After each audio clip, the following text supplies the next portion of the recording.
Buenas noches, ¿cómo están? Bien, pues una alegría estar aquí en su aniversario de asambleas. Pues Francisco me invitó en esta oportunidad para que estuviéramos aquí reflexionando un ratito sobre la palabra de Dios. Entonces yo me puse a pensar sobre qué vamos a meditar, y después de estar reflexionando vi que las lecturas que hoy precisamente, no sé si ustedes las leen todos los días o no. ¿Saben ustedes cuál es la lectura de hoy?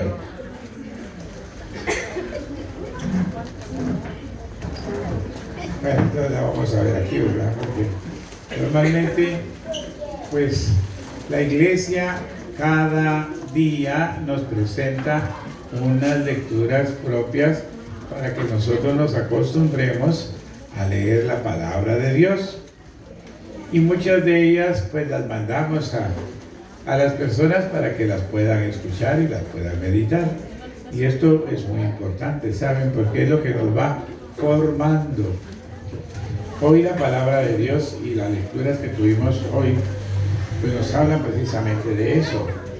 La lectura del Evangelio que precisamente tuvimos hoy es de Lucas capítulo 9, versículo 46 al 50.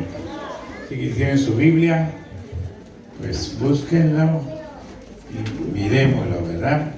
Porque la vamos a leer ahorita. Vamos a leer Lucas capítulo 9, versículo 46 al 50. Y esta es una lectura que pues nos habla un poquito, es bastante parecida a la del domingo también, solo que la del domingo fue del Evangelio de San Marcos y la de hoy es del Evangelio de San Lucas, pero en su contenido son bastante semejantes, porque los evangelios son sinópticos. Ustedes no sé si saben qué significan los evangelios sinópticos, que quiere decir que son muy parecidos, que cuando San Lucas escribió precisamente el Evangelio de San Lucas, ya conocía los relatos del Evangelio de San Marcos y se apoyó mucho en eso, solo que los destinatarios eran diferentes. Pues concretamente San Marcos se dedicó a escribir para las personas que estaban fuera de Israel. Entonces él pone algunos acentos en su evangelio, y San Lucas escribe fundamentalmente para Israel. Entonces su evangelio está fundamentado para dar a los judíos pues la doctrina de Jesús. Entonces la elabora un poquito más, la presenta de una manera más específica. Entonces creo que es muy importante descubrir eso. Y vamos a leer ahorita la primera lectura, que es capítulo 9, versículo del 46 al 50, para meditar un poquito pues sobre lo que la palabra de Dios nos invita a reflexionar. Fíjense qué es el tema que nos presenta hoy. Dice: a los discípulos, pónganse de pie porque es el Evangelio. Lo vamos a hacer así de manera solemne. El Señor esté con ustedes. Proclamación del Santo Evangelio según San Lucas. Gloria a ti, Señor Jesús. Y en aquel tiempo a los discípulos se les ocurrió preguntarse cuál de ellos era el más importante.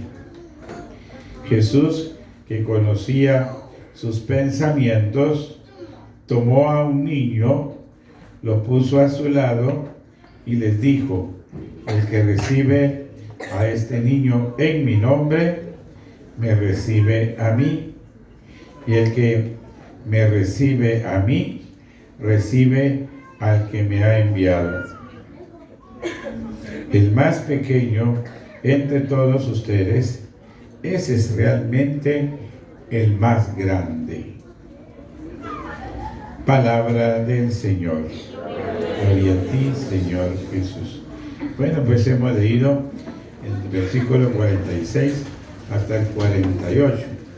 El 49 y 50 lo vamos a dejar para después. Quiero detenerme primero en esta parte. Jesús iba formando a sus apóstoles. Es decir, que ustedes se están formando. Cada vez que se reúnen, ¿se forman o no? Esa es una de las maneras de trabajar, ¿verdad? Que uno se forma. Y Jesús estaba formando a sus apóstoles. Eso significa que los apóstoles ya estaban siendo discípulos de Jesús, ya lo seguían, ya caminaban con él, ya creían incluso que Jesús era el Mesías.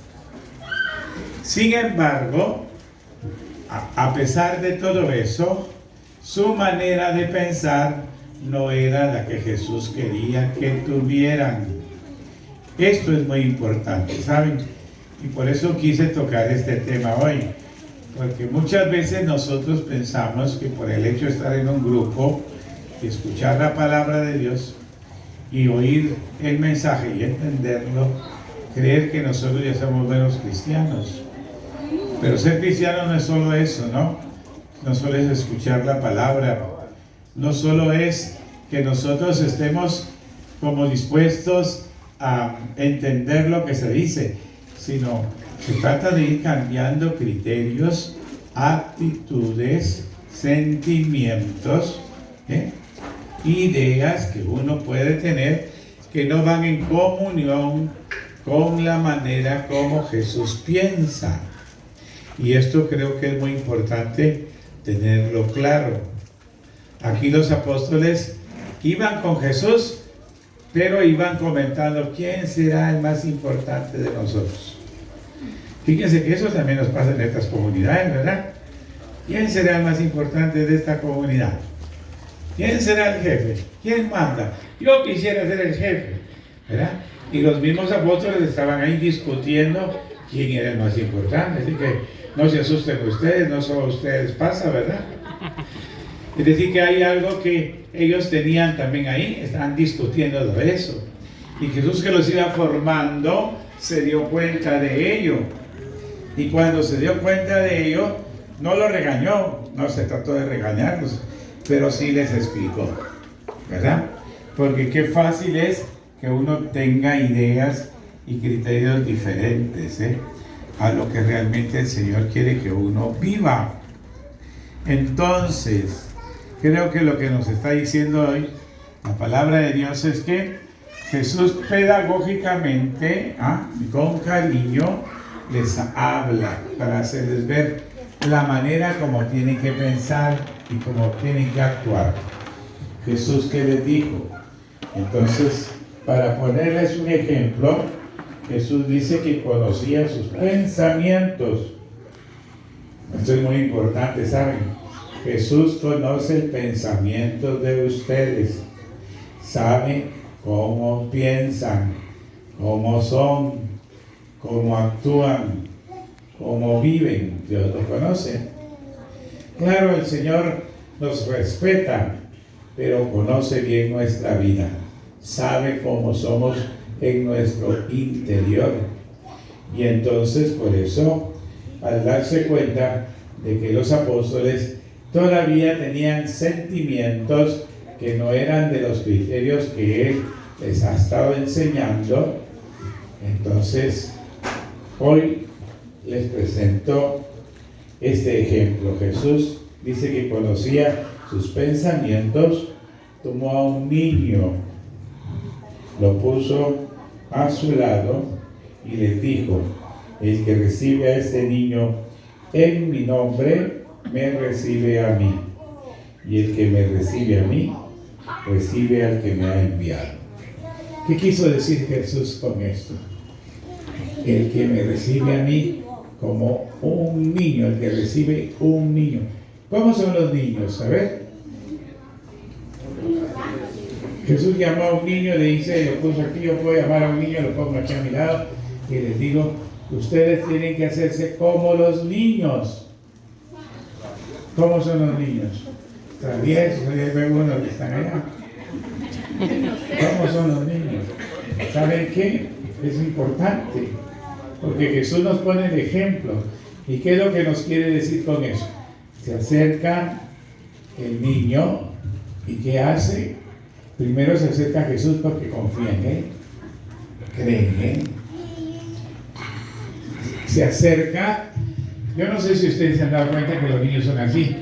Un niño no piensa que uno le va a hacer daño.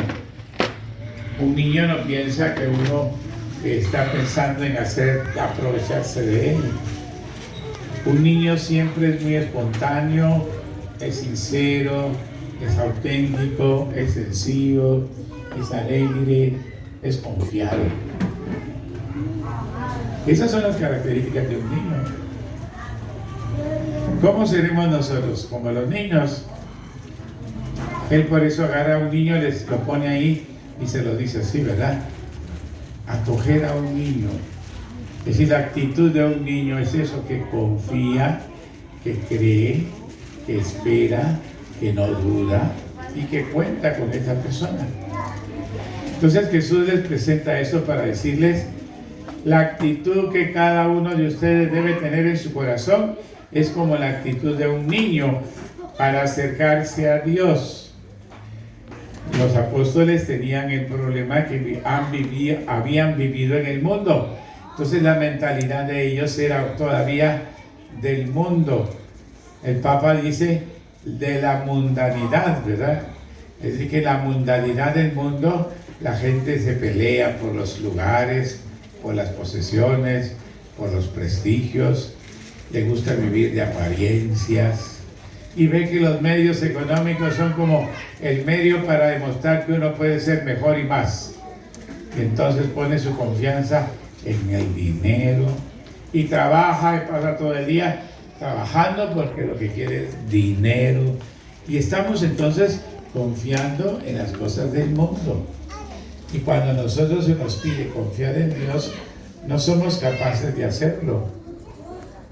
Y ese es uno de nuestros problemas, porque no aprendemos a confiar en Dios, no logramos aceptar su doctrina, no logramos reconocer realmente sus mensajes y hacerlos nuestros. Y siempre, a pesar de que escuchamos la palabra de Dios, seguimos con los criterios, con las actitudes, con los sentimientos del mundo. Y entonces por eso, pues podemos estar en un grupo, en un movimiento, en una comunidad, incluso en una congregación, pero si yo no cambio de mentalidad, de actitudes, de sentimientos o de comportamientos, no me he convertido, no he cambiado mi vida y no estoy actuando verdaderamente como Dios quiere que sea. Y creo que esto es muy importante entenderlo, porque muchas veces pues nosotros pensamos que basta con que yo ya esté escuchando la palabra de Dios, que me emocione de oír lo que dice el Señor y que esté contento de saber que ahora comprendo mejor su palabra, pero lo que más espera el Señor es que cambies de actitudes. Y por eso nos dice, tú tienes que aprender a confiar como un niño confía, a creer como un niño cree, a esperar como un niño espera de una persona adulta que le abre los brazos para darle un abrazo y que no duda en que lo va a buscar para meterle unas nalgadas, ¿no? Sino que lo va a tratar bien. El niño se entrega, se confía. ¿Será que nosotros nos hemos entregado y confiado a Dios de esa manera? ¿O siempre nos pasa lo de los apóstoles? Fíjense que los apóstoles estaban formando el Señor. Durante 3 años los estuvo formando. Y estas cosas le están sucediendo aún a los apóstoles, porque a pesar de estar con Jesús y estar oyendo lo que les dice, no cambian. Siguen apegándose a las cosas del mundo. Y ahí estaban peleando, discutiendo quién era el más importante. Son cosas humanas, claro, pero el Señor lo que quiere es que vayamos cambiando de actitudes. Y después, por eso dice, el que quiera ser el primero de ustedes, que sea el último de todos y el servidor de todos. Esa debe ser la actitud, ¿verdad? Y esto pues muchas veces no es tan fácil, ¿verdad? Ponerme yo al servicio de todos con alegría y ponerme yo a actuar en el nombre del Señor, dándome a los demás sin esperar recompensa, sencillamente con la alegría de servir. Dice el Señor que se hace último de todos, va a ser reconocido como el más importante de todos. Así que quiera ser el primero de ustedes, que sea el último de todos y el servidor de todos. Es paradójico, ¿verdad? Pero son los criterios con los cuales Jesús quiere ayudarnos a que nosotros meditemos y evaluemos sobre nuestra mentalidad. Y es que en el mundo pues hay esas tres inclinaciones muy fuertes que tenemos en nuestra manera de proceder: el afán de tener. La gente, ¿por qué quiere tener? Porque piensan que tener los hace importantes, los hace mejores que otros, ¿verdad? La gente, por ejemplo, quiere tener un carro, porque al tener un carro ya soy mejor que todos los que no tienen un carro, ¿verdad? Y me siento superior a otras personas y eso. Y ponemos nuestra confianza y nuestra esperanza en esas cosas. El afán de tener, yo quiero tener para eso, para demostrar que yo soy mejor, que yo puedo más, que yo tengo más. Quizá es importante saber que sí es necesario tener los medios para vivir. Y ciertamente el trabajo es un medio para poder conseguir lo que necesitamos. Pero ahí no tengo que poner mi corazón, sino que el trabajo no es más que un medio para alcanzar pues lo que necesito y poderlo distribuir en mi familia y hacer que mi familia, lo más importante, pues se sienta feliz y yo los ame y ellos me amen y seamos una familia feliz. Eso es más importante que creer que por tener mucho dinero yo voy a ser mejor. Hay papás que trabajan, tienen el dinero y llega la mujer: dame para la comida. No, no tengo. Pero mira, necesitamos para los hijos. No tengo. ¿Por qué no trabajas? Pero si vos estás trabajando, me estoy dedicando a los niños. Sí, pero es que no tengo. ¿Y por qué no le da? Por codo. Porque le cuesta deshacerse de lo que tiene. Ahí lo tiene guardado y no lo quiere compartir.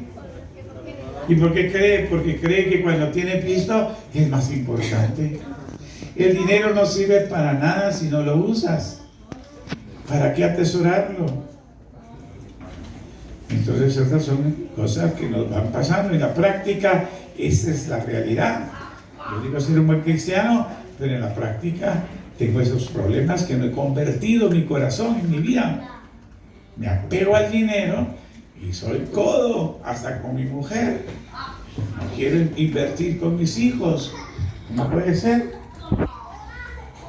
Pero yo digo que soy un buen cristiano porque estoy en una comunidad, porque estoy en un grupo, qué sé yo, porque voy a la iglesia. No es suficiente, no es suficiente. La conversión es cambiar estas actitudes, el afán de tener, el afán de aparecer. Por eso, ¿quién es el más importante? Estaban discutiendo de eso, ¿verdad? ¿Quién es el más importante? ¿Qué significa ser el más importante, verdad? Ellos querían ser el más importante de ellos. En el fondo, por eso rivalizan por saber ser el jefe. Y en los grupos también se da, ¿verdad? Los grupos nombraron a fulano, ya viste, es que a nosotros no nos quieren. Y ahí ese que no sabe nada lo pusieron, ya se nos sirve. ¿Qué diablos lo pondrían? Y empezaron a criticar, a murmurar, a decir estas cosas. Y ustedes lo oyen de unos y otros que lo dicen, ¿verdad? Y uno dice, pero en el fondo, ¿qué está haciendo esa gente cuando habla así? Es que no se ha convertido, está buscando poder. Lo que buscan es poder. Y como no pueden llegar, entonces ¿qué hacen? Criticar, murmurar, calumniar. Caemos en esas cosas, ¿eh? Y por eso, cuando yo leía esto, decía, bueno, esto creo que nos puede ayudar para meditar y evaluar si verdaderamente estamos nosotros siendo unos auténticos cristianos, pues porque si todavía estamos en eso, significa que apenas estamos empezando a cambiar nuestra vida y a ser verdaderamente cristianos. Que no es suficiente tener el nombre, sino que verdaderamente yo pueda tener esa actitud de cambio de corazón y de vida. Y creo que en ese sentido nosotros tenemos que meditar un poco, Entonces, en ese afán de aparecer, eso es lo que pedían ahí los apóstoles. Y por último, el de placer. Esto también es otra cosa muy metida. La gente piensa que ser feliz, porque yo les preguntaría a ustedes, ¿quién quiere ser feliz? Todos queremos ser felices, ¿sí o no? Lógico, ¿verdad? Todos queremos ser felices. Ahora, ¿qué nos hace felices? Ahí está el problema, ¿verdad? ¿Qué es lo que es felicidad para mí? Y ahí es donde la gente pone en su corazón muchas veces en cosas que no están bien. La gente piensa que la felicidad, por ejemplo, es tener un carro. La felicidad es ir a pasear, no sé, irse, qué sé yo, a México, a la Basílica de la Guadalupe, y que yo venga diciéndole a todos, fíjense que fue, y todas las señoras, ay, dichosa, yo hubiera querido ir, y no me tocó a mí, ¿verdad? Y envidiamos porque yo quería hacer, y creemos que esa es la felicidad, ir a viajar, o ir a pasear al mar, y cosas de estas que muchas veces la gente se va creando y creen que es eso. O los hombres que también quieren ser felices, y como la felicidad no la logran encontrar en la familia, en los hijos, en la casa, en la experiencia con Dios, entonces le empiezan a buscar en el licor, en la parranda, en las traidas, y se empiezan a meter en un montón de clavos. Y en el fondo, ¿qué están buscando? Felicidad. Pero piensan que la felicidad está en todas esas cosas del mundo. Y el mundo nos lo presenta de una manera maravillosa, ¿verdad? Que nos deslumbra. Vaya usted a tal nightclub, van a ver qué bonito, ¿verdad? O vaya con tal artista. Y uno se mete en ese mundo de fantasía, y al final siempre después uno se queda insatisfecho y no es feliz, vive la amargura.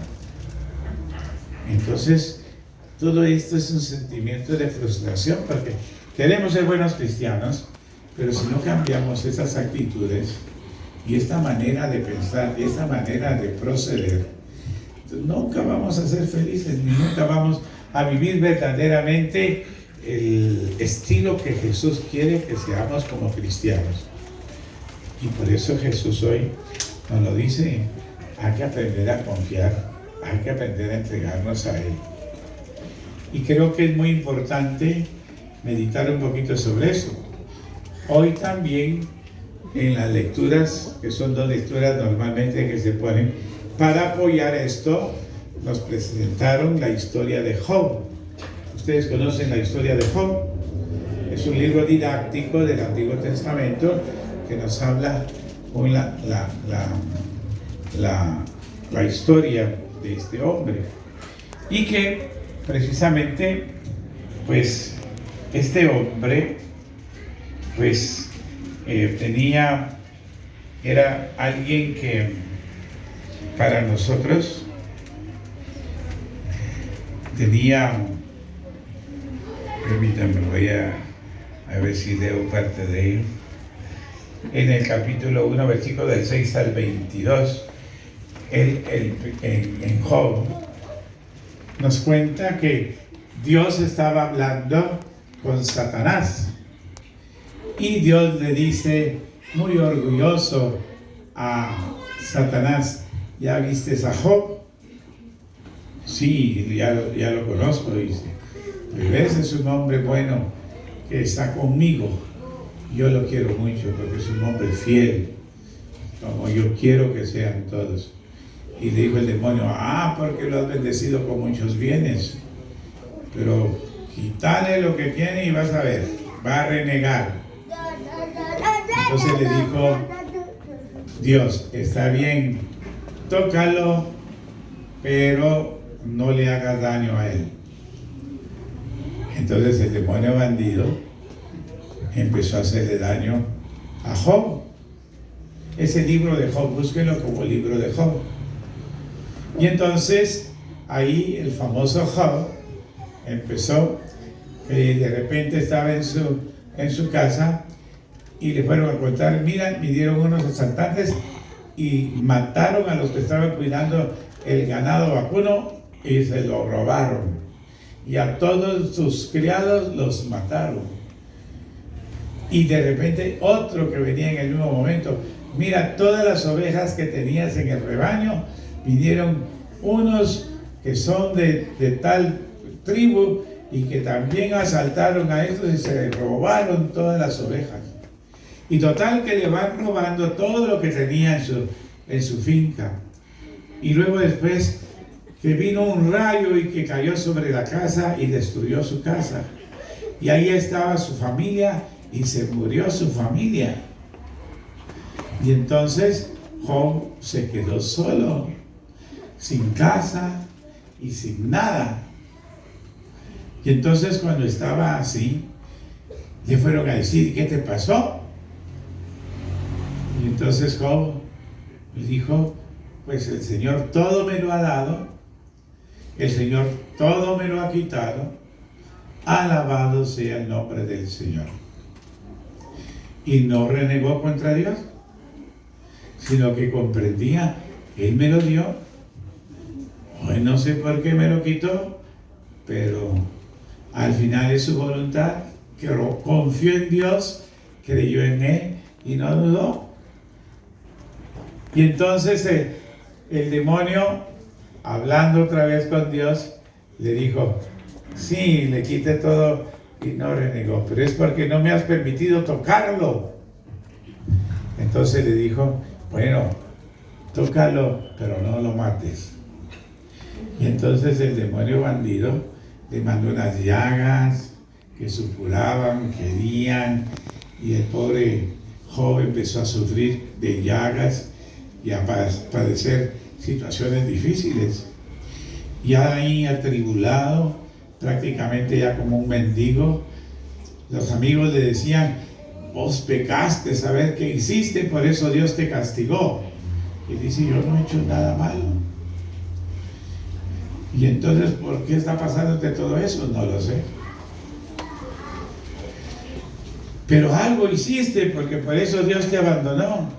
Dios no me ha abandonado, Dios está conmigo. Y aquel hombre, a pesar de todo, hablaba de que el Señor estaba con él. Total que el demonio hizo todo lo que podía para que aquel hombre renegara y no lo logró. Y el libro termina diciendo que al final el demonio fracasó y entonces Dios bendijo de nuevo a Job y por haber sido fiel le concedió otra vez todo lo que tenía y en más abundancia. Y aquel hombre quedó muy bien porque en todo momento fue fiel y nunca había renegado de Dios. Pero esto también a mí me recuerda, y creo que ustedes han de conocer al hijo de Abraham. ¿Cómo se llamaba el hijo de Abraham? Se llamaba Isaac. En el Génesis, Dios llamó a Abraham. Abraham no podía tener hijos. Y entonces, un día, Dios se apareció a Abraham y le dijo, deja tu tierra y tu parentela y ven a la tierra que yo te daré.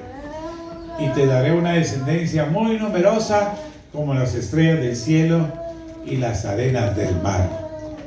Y una tierra que emane leche y miel. Y Abraham, cuando oyó eso y quería tener hijos, entonces se motivó porque su mujer era estéril y habían probado de todo. Yo creo que habían ido hasta con la bruja de allá de Boca del Monte, ¿verdad? Para ver si le daba algún brebaje para tener hijos, ¿verdad? y nadie le había solucionado su problema.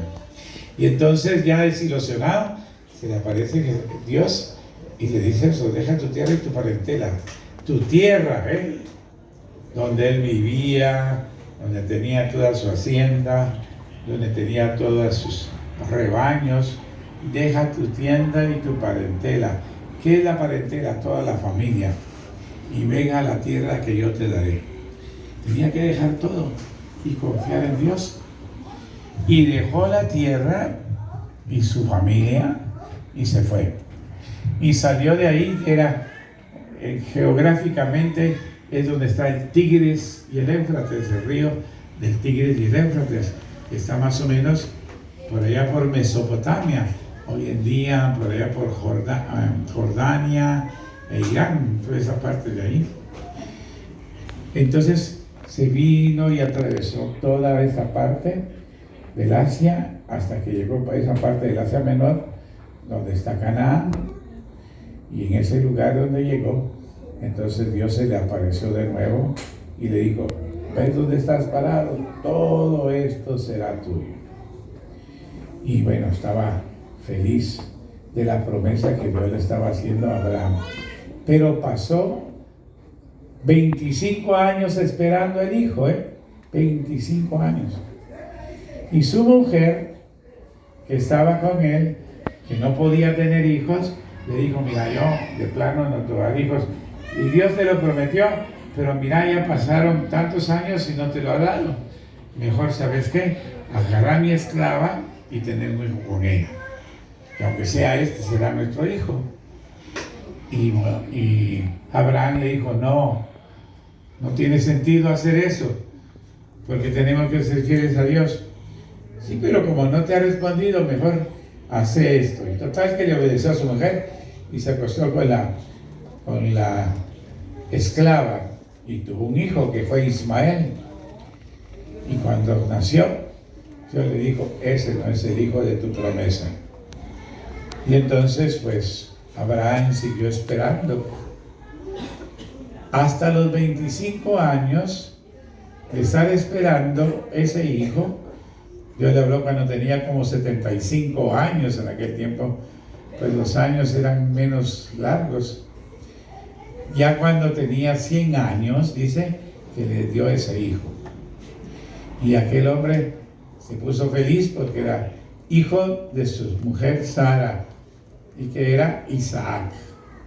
Total que era feliz Abraham: yo tengo un hijo, Dios me lo dio, ya tengo descendencia, y mi descendencia va a ser muy grande porque Dios me lo prometió y porque yo le he sido fiel. Y el niño fue creciendo, y cuando ya tenía 12 años, se le volvió a aparecer Dios y le dijo: ¿sabes? Quiero que me sacrifiques a tu hijo. Se quedó asustado Abraham.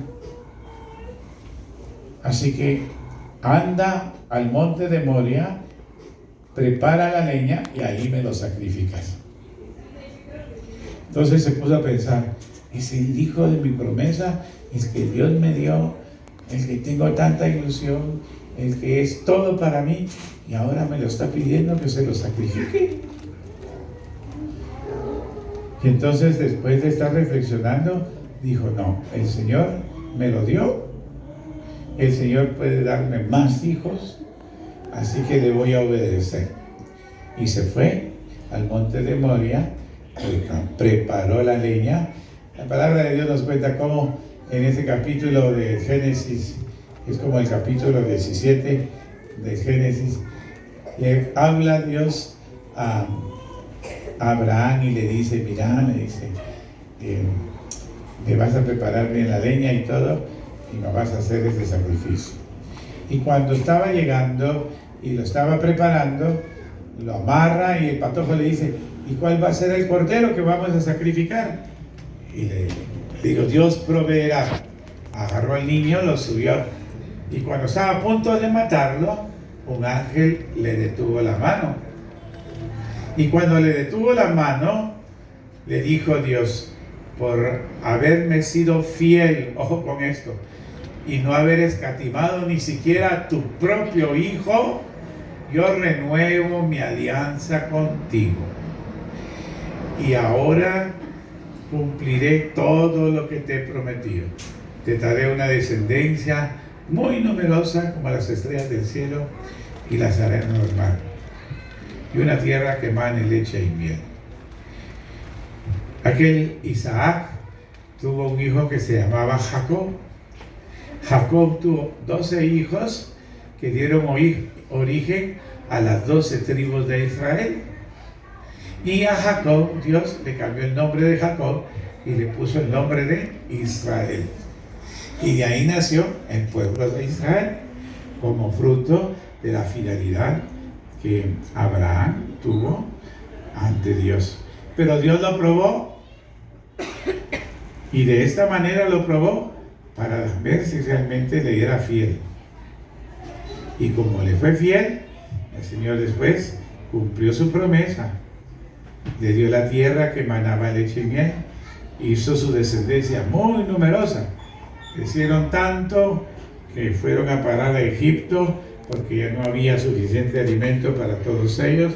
En Egipto sí lo había. Ahí vivieron por algunos años, y después de estar bien, vino una época en que no sabían quién era José, uno de los hijos de Jacob ahí, y entonces los esclavizaron. En fin, conocen un poquito la historia.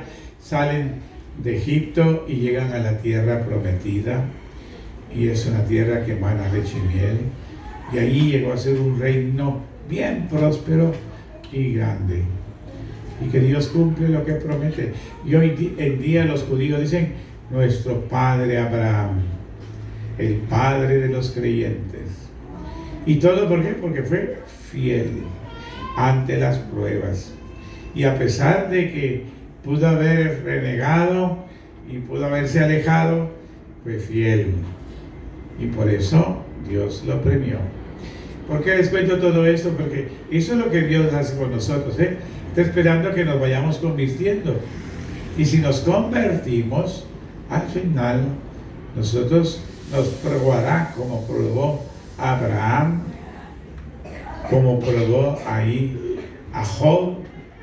Al final el Señor nos bendice y nos llena de sus dones, porque al final se da cuenta que nosotros verdaderamente somos fieles. No solo cuenteamos, sino que somos auténticos y cumplimos con lo que Él quiere que vivamos. Así que yo creo que por eso a mí me gustó mucho esta lectura, porque nos ayuda a entender con qué actitud quiere Jesús que nosotros nos acerquemos.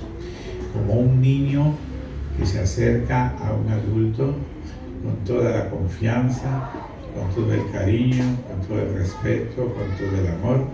Así quisiera el Señor que nosotros nos acercáramos a Él y confiáramos en Él y contáramos con Él de esa manera. Pero nosotros no somos así. Nos cuesta mucho lograr esos cambios. Pero miren, cuando uno se pone en las manos de Dios, realmente es una alegría, es un gozo, es una linda experiencia vivir y experimentar esa presencia de Dios en nuestras vidas. Pero esto es consecuencia de haber cambiado toda esa mentalidad del mundo y haber puesto realmente nuestro corazón en estos criterios de Jesús que nos enseñó con su doctrina. Así que creo que, bueno, para hablar de este pequeño párrafo, qué importante es entenderlo con esos ejemplos de la misma Sagrada Escritura, lo que nos ayudan a entender lo que el mismo Jesús nos está diciendo, y que debe ayudarnos a descubrir pues toda esa maravilla de lo que el Señor nos invita a vivir.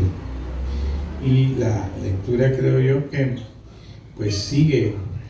Creo que es importante entender entonces un poquito. Déjenme un momentito ver. Aquí al final dice: a los discípulos se les ocurrió preguntarle cuál de ellos era el más importante. Jesús, que conocía sus pensamientos, tomó a un niño, lo puso a su lado y les dijo: el que recibe a este niño en mi nombre, me recibe a mí, y el que me recibe a mí, recibe al que me ha enviado. Entonces, qué importante es entender que encontrarnos con Jesús no es solo que encontrarnos con Jesús, sino llevarnos a la presencia de Dios, aquel que me ha enviado. Así que Jesús había sido enviado por el Padre. El domingo pasado, el Señor decía en San Marcos, cuando estaba hablando con sus discípulos, entiendan bien lo que les voy a decir. Al Hijo del Hombre lo entregarán a los hombres, lo apresarán, lo castigarán, lo condenarán, lo crucificarán y lo matarán, pero al tercer día resucitará. Y dice en el mismo comentario del Evangelio de San Marcos que a pesar de que Jesús se lo decía así, no lo lograban comprender o entender y tenían miedo de preguntarle. ¿Por qué? Porque Jesús les estaba diciendo, seguirme a mí no va a ser fácil. Implicará mortificación, sacrificio, tribulación, y tiene uno que aprender a vivir esos momentos para lograr realmente ser fiel a Dios. Y como ellos todavía no se habían convertido plenamente, no comprendían del todo, pero tenían miedo de preguntarle. ¿Cuándo ellos van a lograr realmente cambiar? Y van a cambiar y se van a transformar. Cuando el Espíritu Santo baja el día de Pentecostés sobre ellos, y entonces el miedo, la inseguridad, las dudas, todo eso se quitó y empiezan a actuar con sabiduría, con valentía, con entusiasmo, con convicción, y de esa manera evangelizaron el mundo a pesar de las persecuciones que tuvieron. Y los mismos apóstoles murieron mártires como Jesús, pero fueron felices de haber hecho el proyecto de Dios, porque realmente cambiaron y se convirtieron. Entonces para nosotros es un desafío también, porque todos tenemos que cambiar y todos nos tenemos que convertir, y este proceso tenemos que lograrlo. A veces no es fácil y muchas veces Dios nos prueba para ver si realmente estamos cambiando, y si no hemos cambiado, pues es paciente, porque Dios no es un Dios exigente que diga ya me cansé, se acabó. No, siempre es paciente, nos da oportunidades siempre para cambiar. San Agustín decía por eso una frase: temo que Cristo venga y yo no lo aproveche, ¿verdad? Y yo no lo reciba. Esto nos puede pasar a nosotros también, ¿verdad? Que pase de largo y yo no lo aprovecho porque realmente vino para ver cómo estoy y no me encuentro preparado. Cuando se encuentra con la Virgen María, Dios la encuentra llena de gracia, y por eso le dice: llena de gracia, el Señor está contigo. Y María se quedó asustada. Es decir, que Dios estaba buscando una mujer preparada para que fuera a ser la digna madre de su hijo. Y le dice el ángel: no temas, María, porque has encontrado gracia delante de Dios. Ojalá Dios encuentre esa gracia en ustedes, ¿verdad? Delante de Dios. Que vea en nuestro corazón y que vea un corazón así limpio, puro, digno, lleno de gracia. La gracia es algo que buscamos cuando nos confesamos, ¿verdad? Que nos quita el pecado y nos da la vida de gracia. Y tenemos que vivir en gracia, que significa en amistad con Dios. Y llena de gracia significa que no hay nada de aspereza en mi corazón que pueda permitir que Dios esté conmigo. Esa gracia tan importante que tenemos que vivir. Y entonces por eso el Señor encuentra a María, y por eso le dice el ángel: no temas, María, porque has encontrado gracia delante de Dios, y por eso tú concebirás y darás a luz un hijo. Así que Dios vio que era digna, que estaba preparada y que estaba dispuesta, y por eso le concede ese privilegio de ser la madre del Hijo de Dios. Y María, lo único que puedo decir es, ¿y cómo puede ser esto, puesto que yo permanezco virgen? Y le explicó el ángel, el Espíritu Santo vendrá sobre ti y te cubrirá con su sombra. Y tú quedarás esperando y darás a luz un hijo a quien le pondrás el nombre de Jesús. El ángel explicó la misión que Dios le estaba encomendando. ¿Por qué se la dio? Porque era fiel. Y porque sí realmente estaba en comunión con Dios. Estaba en gracia de Dios. Eso significa la gracia, ¿verdad? Estaba en verdadera comunión con Dios. Viviendo en comunión con Dios. Y cuando se lo fue a decir a José, me pasó esto, José la oyó y se quedó un poco desconcertado.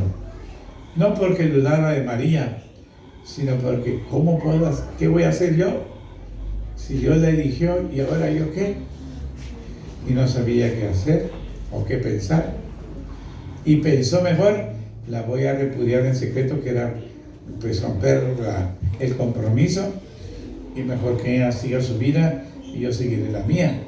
Y cuando estaba pensando en esto, dice, se le apareció en el sueño también al Señor y le dijo a José, no temas tomar por esposa a María, porque lo que lleva en su seno es obra del Espíritu Santo. Ella concebirá y dará a luz un hijo. Y tú, le dice, le pondrás el nombre de Jesús. Es decir, el que le pone el nombre es el Padre a los hijos.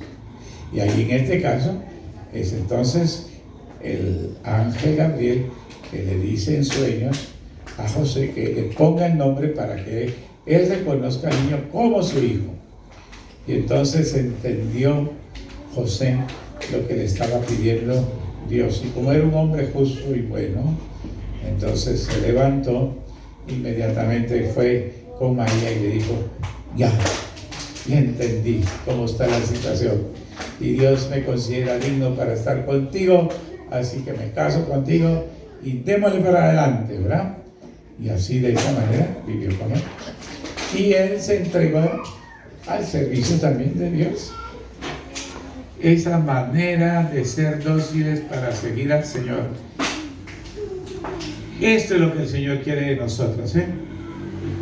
Puede ser que nos quedemos como los apóstoles, caminando así, ¿verdad? Medio buenos católicos, ¿verdad? Medio, más o menos. Puede ser que nos quedemos siempre así, zarandeados por la vida.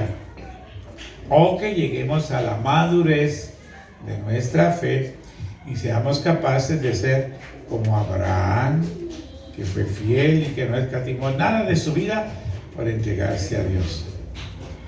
¿Cuántas pruebas Dios nos pone a nosotros, eh? Y nos pone una enfermedad, un accidente, un desempleo, y nos ponemos en crisis. A veces nos desesperamos y renegamos y protestamos contra Dios.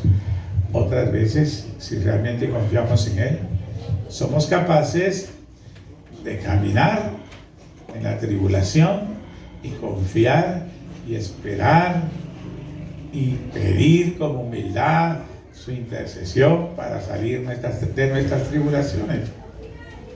Y el Señor nos lo concede, pero si realmente ve que en nuestro corazón hay fe, hay confianza, hay seguridad en Él. Así que yo creo que esto es lo que nos va a llevar a tener ese encuentro directamente con Él. Entonces, creo que la experiencia pues de lo que nos está diciendo el Señor es muy importante, ¿no? Y creo que tenemos que estar conscientes de que esta debe ser la manera como nosotros tenemos que aprender a vivir nuestra vida. Termina la lectura de hoy. En ese momento Juan tomó la palabra y le dijo, Maestro, hemos visto a uno que hacía uso de tu nombre para echar los demonios, y le dijimos que no lo hiciera, pues no es de los que te siguen junto a nosotros. Y Jesús les dijo, no se lo impidan, pues el que está contra ustedes está con ustedes. El que no está contra ustedes está con ustedes. Quizá la traducción aquí no es tan exacta, pero el Señor dice, no se lo impidan, porque Él, si está haciendo, como lo decía el Evangelio de San Marcos, expulsando demonios en mi nombre, no puede hacer algo así si está en contra de mí. Entonces significa que aunque no está dentro de los 12 apóstoles, el hecho de que estuvieran haciendo eso es porque el Espíritu Santo y Dios quiso que ellos tuvieran esa fuerza del Espíritu y actuaran en su nombre.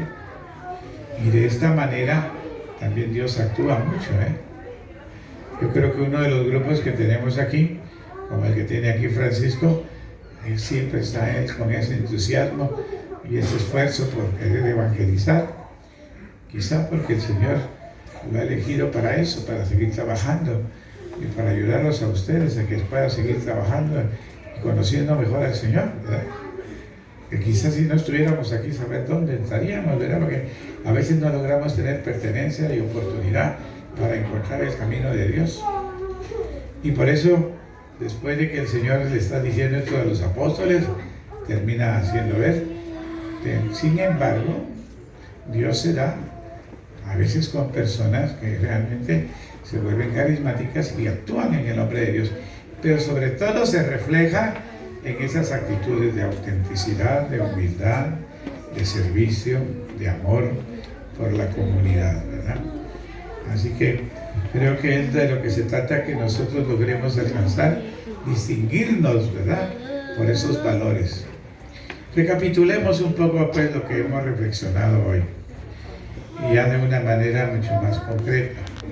Dios quiere que la conversión no solo sea de sentimientos ni de emociones, sino que la conversión sea cambio de mentalidad, que de verdad podamos confiar en Dios, cambio de actitudes, que de verdad nosotros realmente con nuestras obras demostremos que somos realmente personas que somos humildes y sencillas y que haremos servir en el nombre de Dios. Que tengamos cambios, ¿verdad?, de mentalidad, de actitudes, de sentimientos, que no sigamos cayendo en esos sentimientos de rivalismos y de egoísmos, porque tenemos que tener el sentimiento del amor. El Señor lo que nos ha dejado es que nosotros seamos capaces de amarnos de verdad, que realmente seamos capaces de demostrar el amor que tenemos en nuestro corazón y que seamos realmente bondadosos unos con otros. No se necesita tener medios para demostrar que yo realmente amo.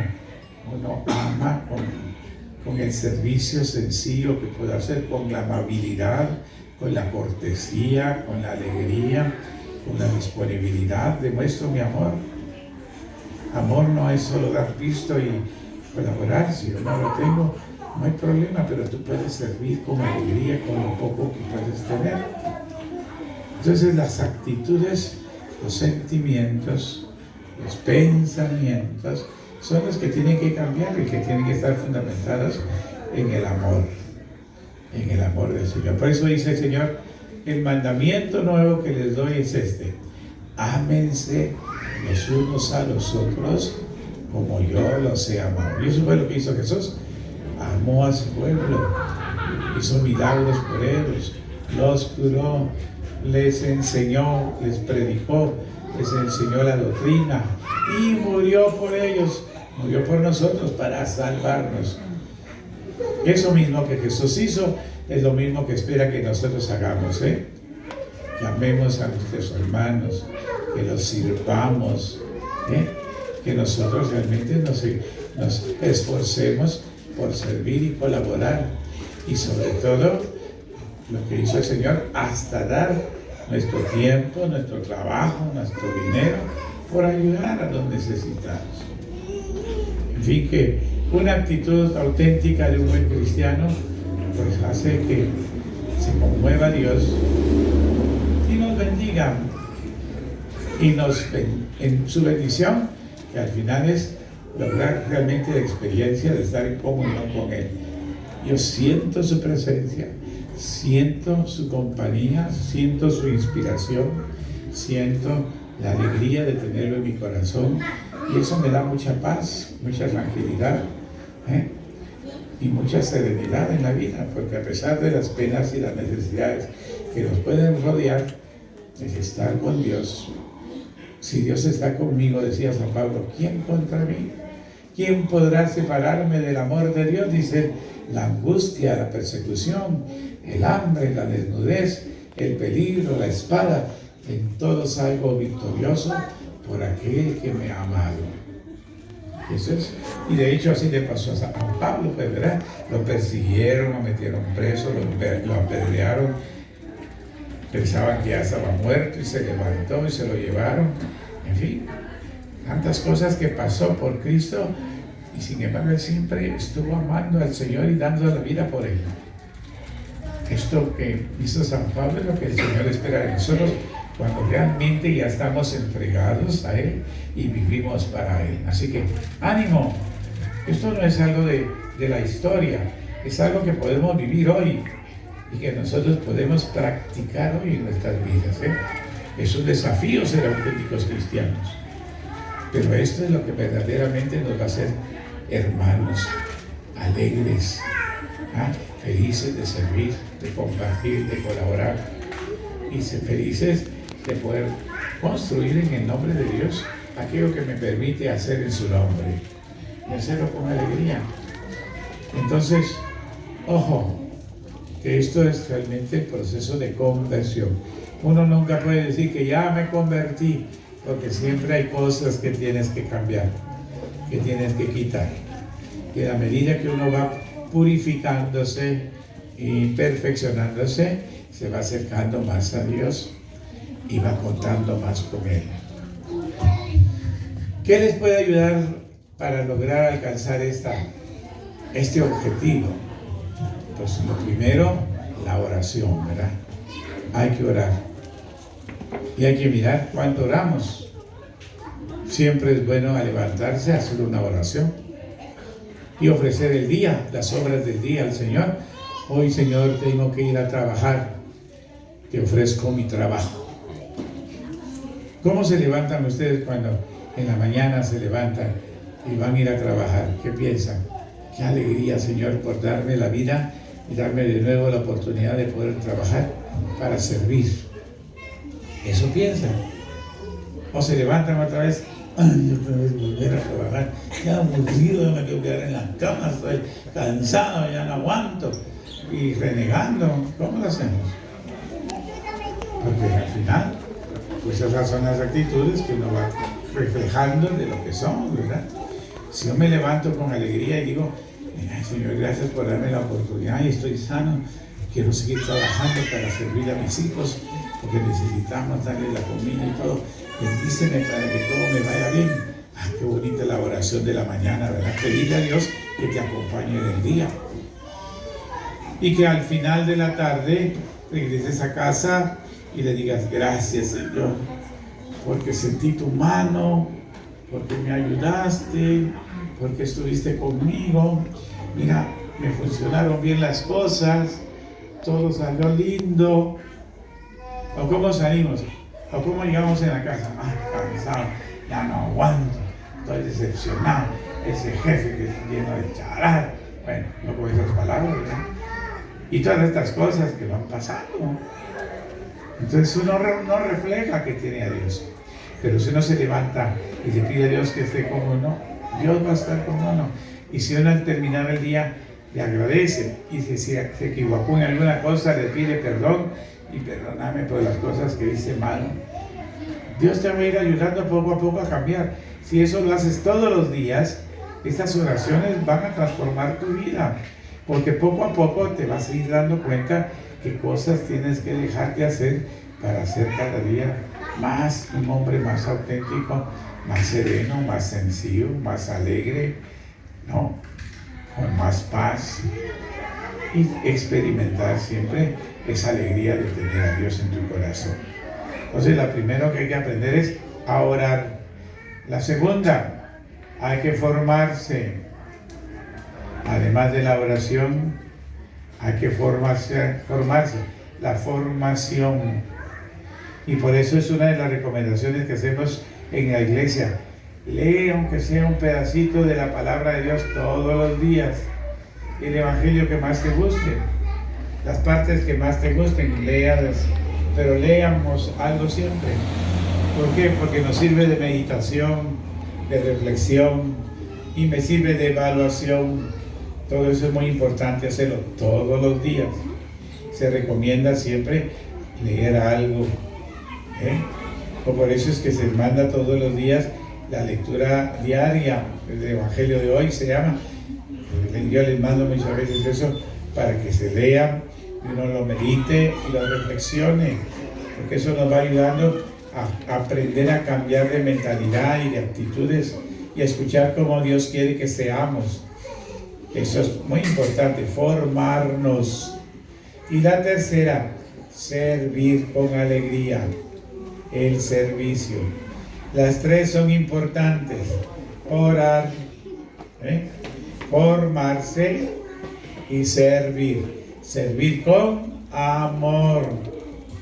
Porque uno puede servir y llegar a la casa de mal humor. La señora llega a la casa a hacer la comida para los hijos y allá cansada. ¡Ay, que otra vez lo mismo! Y está peleando con los hijos. ¡Ya no griten, ya estoy cansada! Y le cae a los pobres patojos porque ya está amargada, ¿verdad? ¿Qué diferencia si ella llega con alegría y sirve con alegría? Porque piensa, si Dios me da la oportunidad de servir a mi familia, servirla con amor, y es lo que nos pide su Señor, ayúdame a hacerlo bien. Y esto qué bonito que uno pueda practicarlo. Son tres elementos fundamentales para caminar. Y eso los va a ayudar a madurar para que sean unos verdaderos cristianos. No lo olviden. Orar. La oración es la respiración de la fe. En la medida que ustedes oren, su fe crece. Y en la medida que crece la fe, experimento más claramente la presencia de Dios en la vida. Esto es muy importante, por eso, orar. Formarse, porque además de que yo oro, voy a comprender mejor la vida que llevo y lo que Dios quiere, como quiere que viva, viendo lo que Dios me dice siempre en su palabra. Formarme es muy importante, conocer su doctrina. La iglesia ha hecho lo que es el catecismo precisamente para eso, para facilitarnos y enseñarnos de una manera más concreta la doctrina de la iglesia, para que uno conozca mejor de una manera más directa. Pero la palabra de Dios es mejor, ¿verdad? Pero si una vez no comprende ni nada, es ir al catecismo y leer el catecismo, porque eso también ayuda mucho. Y servir. Las tres es servir siempre sonriendo, Servir siempre sonriendo. ¿Cómo hacen siempre ustedes su servicio cuando llegan a la casa? Siempre con alegría, siempre con una sonrisa, siempre con mucho gusto. Servir siempre sonriendo, pensando que siempre lo hago porque lo hago en el nombre de Dios, para bien de mi familia, para bien de mi comunidad, de mi casa, de mis familiares, en fin, no sé, de mis hijos, de mi esposo, hacerlo con alegría. Y todo eso se traduce en bendiciones para nuestro hogar. Así que bueno, yo creo que qué importante caminar por esto, ¿no? De la vida. Necesitamos realmente la conversión. En la medida que nuestra conversión sea cada vez más clara y más auténtica, nosotros seremos más fieles y más felices. Habrá más paz en nuestro corazón y tendremos una experiencia muy linda de nuestro Señor. Pidámosle pues que nos ayude a tener eso y ojalá que ustedes se aprovechen de poder tener esa experiencia de crecer como buenos cristianos con esos criterios que los pueden ayudar. ¿De acuerdo? Bueno, ahora les voy a dejar un tiempito de espacio. Si quieren hacer alguna pregunta, con mucho gusto les puedo contestar.